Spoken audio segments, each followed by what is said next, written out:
If you've been on TikTok or YouTube Shorts, chances are you may have seen this kid. He's been blowing up all over TikTok and is most notably known for this trick, Godspeed.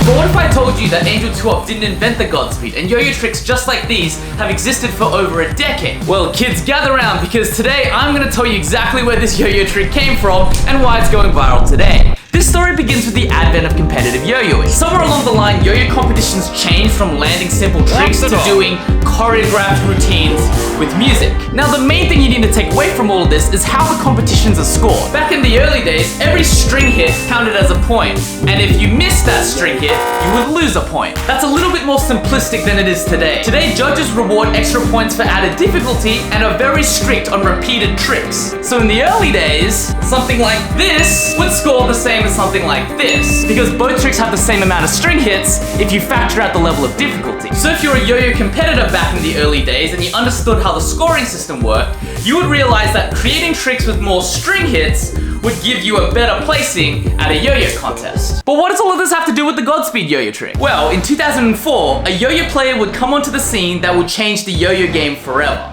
His name was Hiroyukis, or also known as Mickey. Hiroyuki understood one crucial fact about yo-yoing that no other player before him had quite been able to execute upon yet, and it was that speed matters. But back in 2004, yo-yos were much narrower than they are today. And going that fast with the yo-yo this narrow, back in 2004, most yo-yo players just weren't capable of that level of skill and precision. Today, with upgrades in technology, even a budget yo-yo completely dwarfs Hiroyuki's competition model at the time. And if you're just getting into yo-yos today and want an advanced yo-yo that won't break the bank, I'd recommend the offset yo-yo variant. But anyway, back in 2004, the speed strategy was very risky. If Hiroyuki went really fast but messed up, he would get outscored by a slower, more consistent yo-yo player.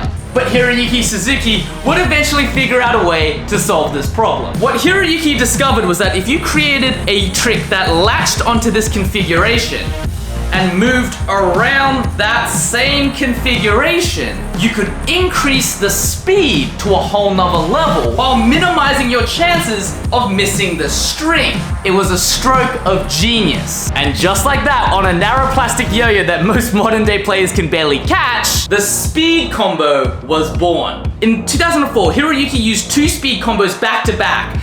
Using that in addition to a clean and very high-paced freestyle, Hiroyuki decimated the competition and won his very first 1A World Yo-Yo title. But it wouldn't be his last. With this revolutionary new style, Hiroyuki went on to win 2004, 2005, and 2006, crowning him the three-time back-to-back winning World Yo-Yo Champion in yo-yoing's most competitive division. If you were a kid who was into competitive yo-yoing and lived in Asia, Hiroyuki was your god. There's a picture of me and Hiroyuki.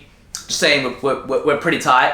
It's worth mentioning that Hiroyuki's speed style was eventually beaten. Over the span of a decade, Hiroyuki was dethroned by different champions, all with varying styles. Some very similar to his style and others that were completely different. But Hiroyuki was never far from the top. He placed second in the world 4 years in a row, and on the 5th year he placed 4th. So he never deviated from top 5 in the world. In this era, the 2009 to 2013 era, yo-yos fell into two camps. You had the technical players that used dense and innovative technical tricks to rack up points, but didn't have the ability to go fast even if they wanted to. Or you had the speed players that used sheer speed and quantity of simplistic tricks, but didn't have many complex, innovative tricks to balance it out. 10 years after Hiroyuki debuted the first speed combo, it would take an American player to take it to its next level. Gentry Stein didn't start off as a speed player.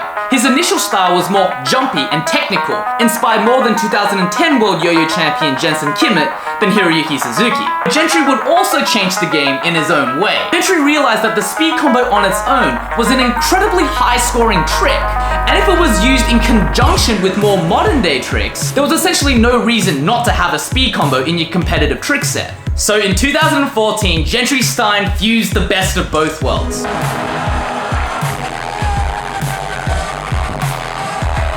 He had the speed of an Eastern player, but also the dense tech of a Western player. That blend crowned him the 2014 World Yo-Yo Champion and took the competitive yo-yo world completely by storm.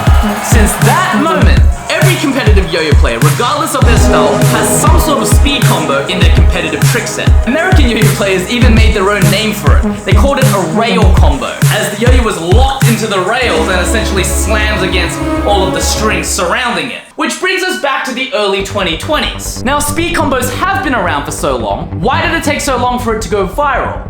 That's where we come back to Angel 2-Up. Angel 2-Up isn't a new yo-yo player. Everything I outlined, he lived through it as well. So what makes Angel 2-Up so special? Well, the first thing is Angel 2-Up is posting on TikTok, and most yo-yo players aren't willing to accept that that's important yet. But there's also another difference that most yo-yo players don't fully appreciate. Well, every yo-yo speed combo that you guys have seen has been done by yo-yo players in competition mode. And in yo-yo competitions, you're incentivized to go fast, but not too fast. If you miss, that deducts points. When you see players doing speed combos, they're only going about 85% of their actual speed level. If they were to really rip it and do 100%, that would make it likely for them to miss and defeat the entire purpose of the trick. But in TikTok world, Angelo is able to re-record his speed combo over and over and over again, therefore he's able to showcase his combo at 100% speed. And that sheer speed with the yo-yo slamming against the strings is what is impressive to a mainstream audience. Going that fast essentially rebranded the speed combo as Godspeed. As a guy who's worked behind the scenes with Angelo when he films his Godspeed tricks, he takes it over and over and over again to get that one perfect take where the speed is at its highest and the accuracy is at its highest. It takes a lot of work. However, even doing the Godspeed that fast as many times as Angel 2-Up has, it's still risky in competition. Angelo actually messed up the Godspeed in real life, proving how fast he has to go in order to get that viral snaz that the general public likes. That's where the Godspeed yo-yo trick came from. If you want to see me recreate some of the most iconic speed combos ever, click that video and see you guys.